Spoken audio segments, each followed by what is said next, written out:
freedom land on another great day of resistance.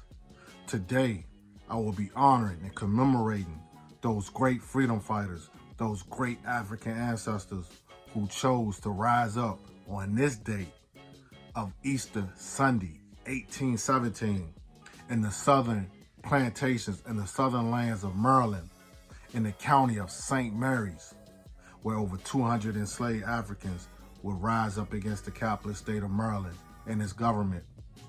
I also will be commemorating what I know as the Republic of Maryland that was carved out of the West African country of Liberia, where enslaved peoples and free peoples of Maryland immigrated to that part of West Africa.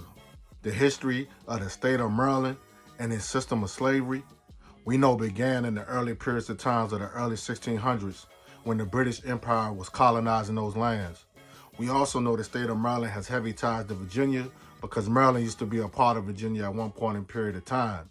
We know that the three main ethnic groups that were brought to the state of Maryland during the transatlantic slave trade came from three specific areas in West Africa. They came from Igbo land, Mende land, and they also came from the Angolian land of Angola. Also brought to that land was also the Yoruba peoples that came from West Africa as well. Also, the Mandinka tribe was brought to Maryland in that period of time. One of those infamous slave peoples was Kunta Kinte from Gambia, the land of Mandinkas. We also know that there's an important date and year for the first enslaved peoples that was brought to the state of Maryland. We know that the first 13 enslaved Africans was brought to Maryland in the year 1642. Over 100,000 enslaved peoples will be brought to the state of Maryland. We also know that the colonization of those lands was led by Lord Baltimore, aka Charles Calvert, hence perhaps where the city of Baltimore got its name from. We also know that the number one crop that was being cultivated in the state of Maryland was the crop of tobacco, which also was the number one crop being cultivated in the state of Virginia. Tobacco was making so much money in the state of Maryland that they imported large amounts of peoples from the west coast of Africa and the Caribbean islands to the state of Maryland and to the Chesapeake area of Maryland. Slave resistance movements and slave rebellions of the state of Maryland is something that's rarely talked about. We know that one of the earliest slave rebellions in history took place on this day, Easter, but it was Easter Monday of 1817. Where over 200 enslaved African freedom fighters organized and met up at a store near a plantation called St. Ingo's in St. Mary's County, Maryland. These 200 enslaved African peoples would rise up against the capitalist state of Virginia and try to overthrow the government of the state of Maryland in that point in period in time. Unsuccessful in this slave rebellion, most of these enslaved peoples were captured, hung, executed, and many of them were sold into slavery for life. And many of them were sold to the deeper southern states for more harsh punishment. Another great slave rebellion that would be influenced by the Easter Rebellion of 1817 came in the year 1845 in the month of July that was led by the great freedom fighters Mark Caesar and Bill Willard, who led over 75 armed Africans up against the capitalist state of Maryland, who was trying to get to the free state of Pennsylvania at that point in period in time.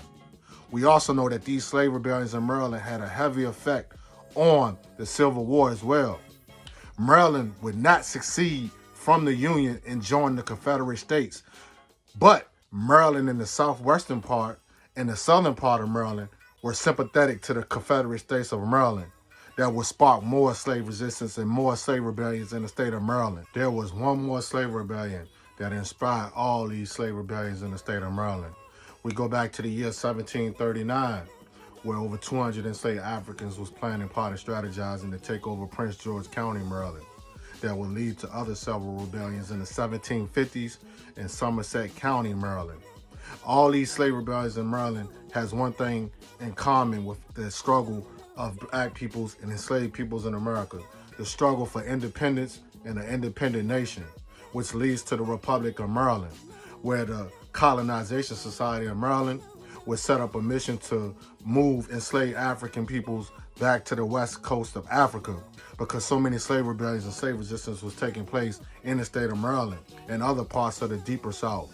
So in 1834 to 1857, the Maryland Colonization Society would set up land in the west coast of Africa that would become Liberia one day. It was named the Republic of Maryland, where referendums, elections, independence, so free peoples and slave peoples, immigrated back to that area in droves of numbers, where in May 1854, these enslaved peoples and free peoples that migrated to the Republic of Maryland would declare independence in 1854. Several other movements would transpire after that, where we see that land and territory was set up for enslaved peoples. You had the Republic of Mississippi, the Republic of Kentucky, the Republic of Georgia, Louisiana, and also the Republic of New Jersey that was being talked about. So as you see, these enslaved peoples was fighting for something more important than anything: sovereignty, independence, and land, and restoring their dignity.